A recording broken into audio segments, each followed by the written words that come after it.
Sebelumnya, Assalamualaikum warahmatullahi wabarakatuh.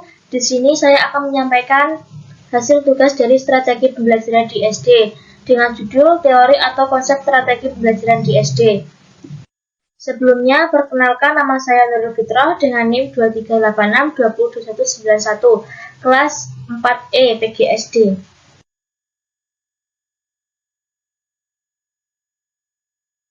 Untuk yang poin pertama, pendahuluan. A. Latar belakang.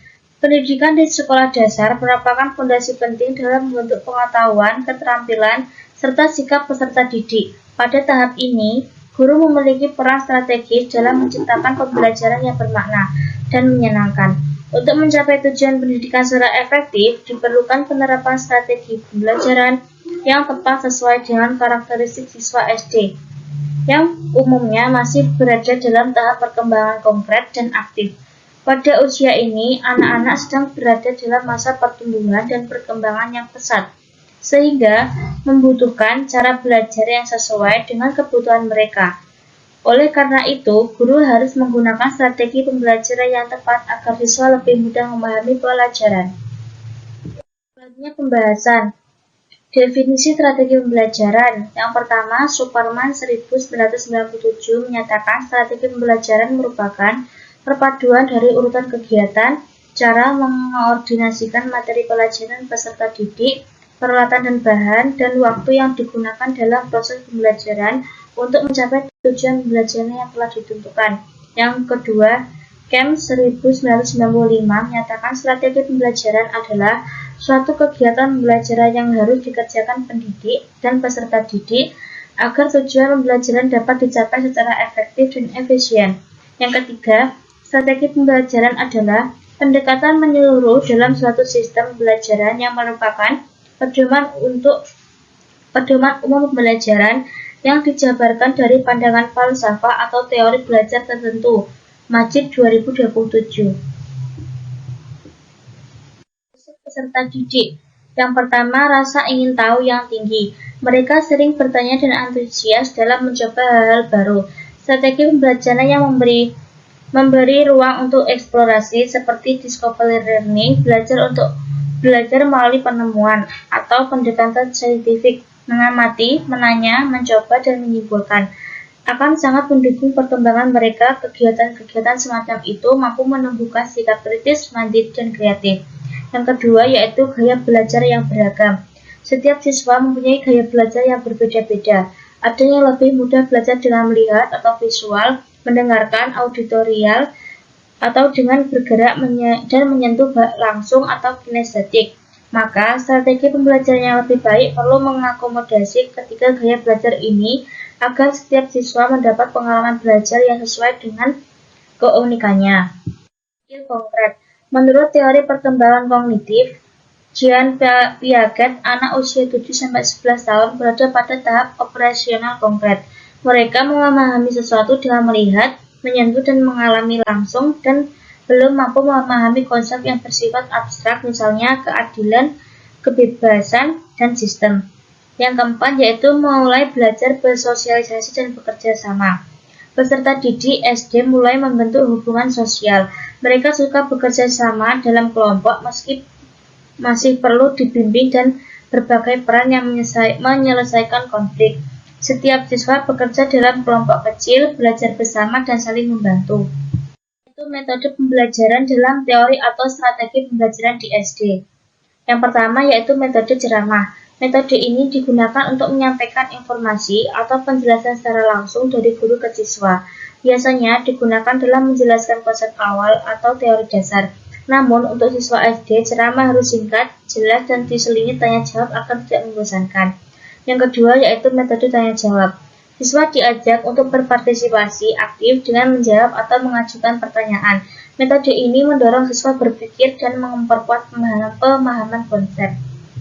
Ketiga, yaitu metode diskusi kelompok. Dalam metode ini, siswa diajak untuk berdiskusi dalam kelompok kecil mengenai suatu masalah atau konsep.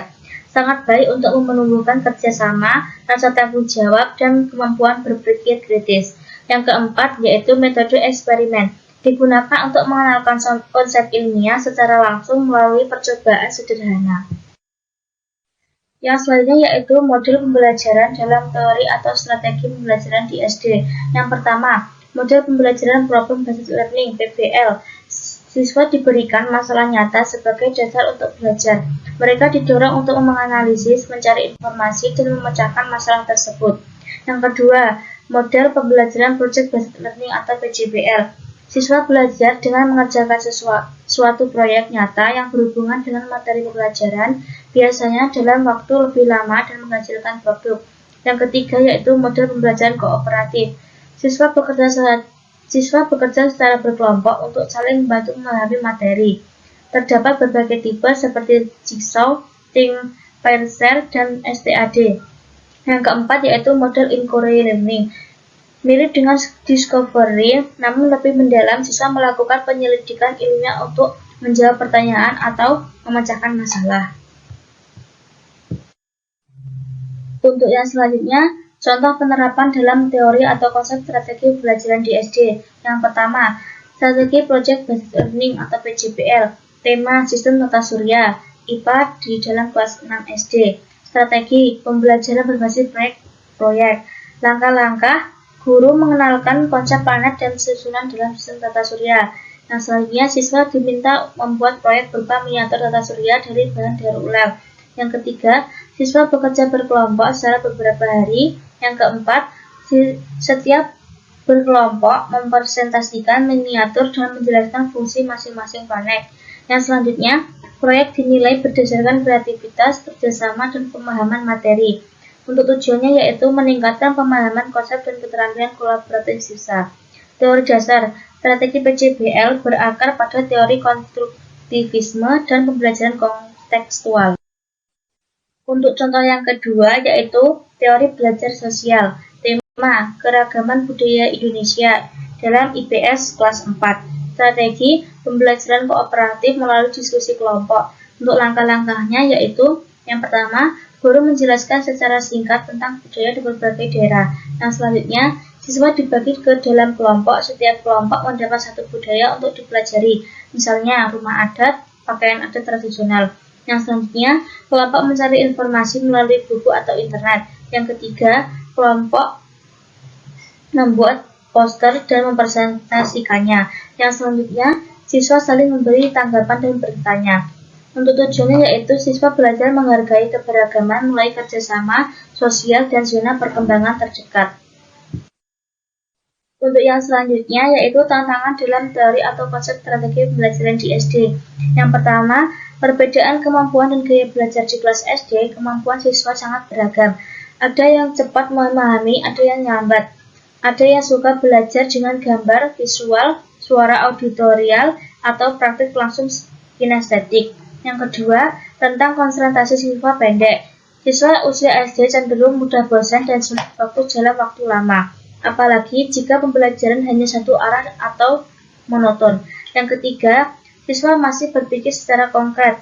Anak SD, khususnya di kelas rendah, belum mampu memahami konsep abstrak. Mereka lebih mudah memahami jika materi disampaikan dengan benda nyata, gambar, atau pengalaman langsung.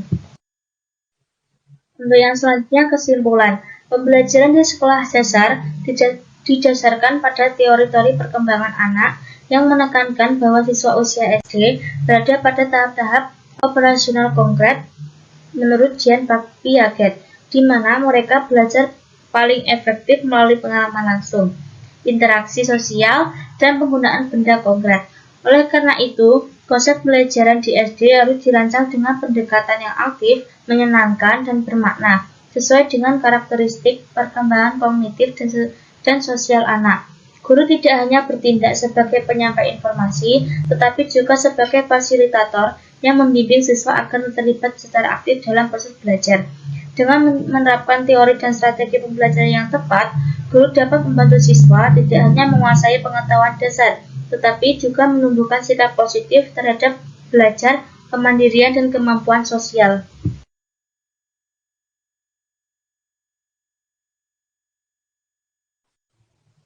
Baik, mungkin cukup itu yang dapat saya sampaikan. Kurang lebihnya saya mohon maaf. Sekian, wassalamualaikum warahmatullahi wabarakatuh.